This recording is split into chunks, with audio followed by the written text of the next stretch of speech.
told you a simple letter can change your life, change your job positions, and change the respect of the people. Actually, it looks like a dramatic, but number of time it happens that this easy method is the method which can give you lot of mark. You can score lot of mark, and sometimes some mistakes done by you will take your scores. So don't worry. Today I am going to discuss about this topic, and I will give you some tips so that you can score much marks at your examinations. I will break all types of formats of writing letters here in next 10 minutes. So don't skip the lecture. You will enjoy, and that's very easy to write write a letter. When you go through the lecture, you can understand it very well.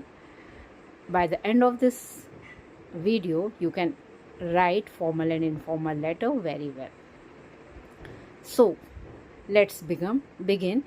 Welcome again at my channel.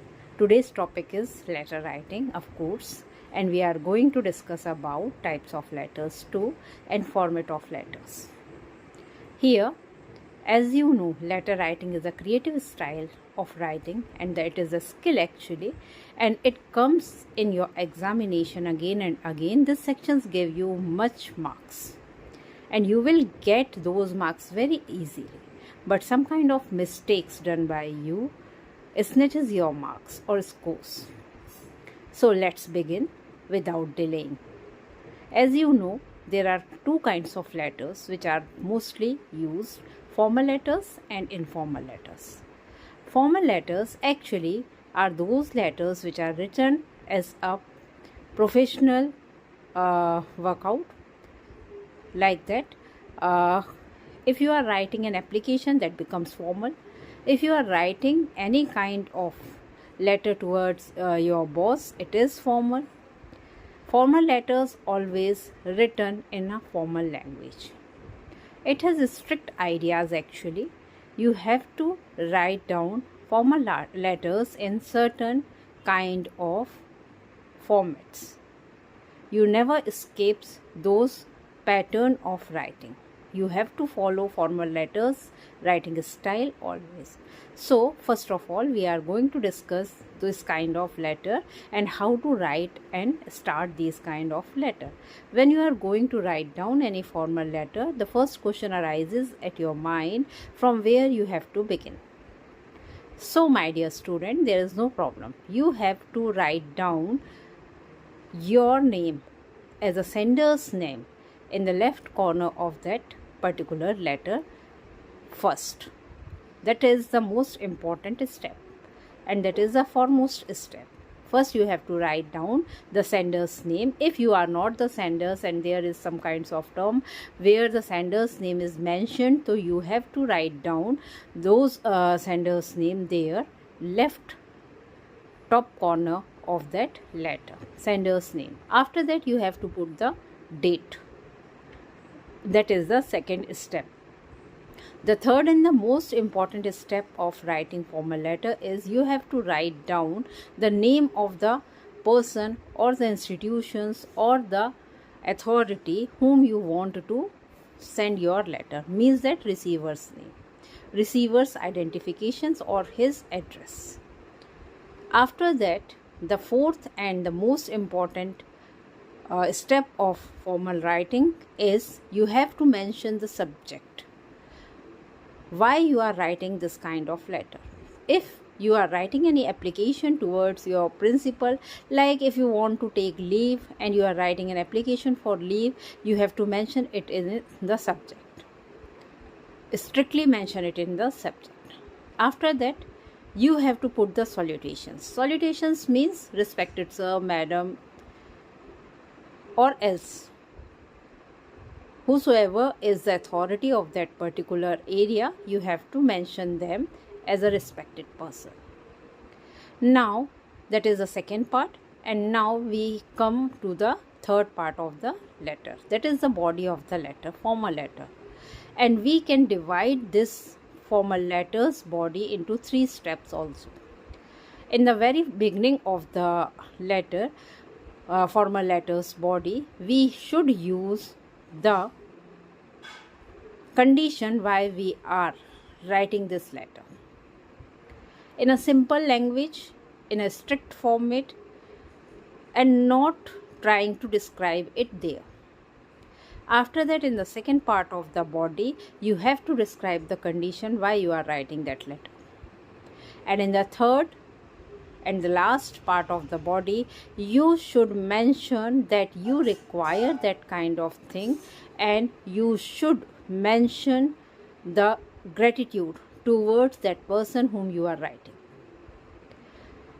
At the last or the closing point of that letter, you have to mention your sincerely, your faithfully, as you are writing towards your elder or someone who is the head of the institution. So you have to become his or her sincerely or faithfully. That's all. That is very easy to understand and remember. If you don't remember, you should actually remember one thing, that formal means professional. Whenever you are going to write down formal letter, remember one thing: you should not cut off the sentences, or you should not exceed your sentences. Don't describe too much and don't cut off anything very short. You have to write down your things very clear and aptly. That's all about the formal letter. Now we come towards informal letters. Informal letters are those letters which are written to your relatives, friends, anyone else who is very close to your heart. So in that way you are writing your letter informally. Here the pattern of writing is totally changed from the formal letter. Here you are starting your formal letter by giving any kind of salutations towards your religious god or cultural things like Namaste, Jai Guruji, Jai Ramji ki, whatever you want, you can write down there. After that you should put the date, and after that there is no need of writing any kind of subject. You can write your letter as you want. These letters are free, they are not bounded in any format. You can actually mirror your emotions in that letters. And lastly, again, when you are trying to close this letter, the change came, the difference came. In informal letter, you should write down your lovingly, your dear, means that you are very close one. But in formal letter, you have to use your faithfully, your sincerely. Those are the different words. Now, I think you can very well understand what is the difference between informal letter and formal letter. My dear student, there is one mistake which is always done by the students in the examination, and that is the thing which you have to remember again and again. If you are writing formal letter, don't skip or don't try to forget subject of your letter, because it means a lot. If you forget subject of your letter, the means of your letter actually do not come towards that person who is the receiver of your letter, and your letter become meaningless. If you understand the letter writing skill, then do like, comment and share. Please subscribe my channel and share it towards the persons who need it. Thank you very much.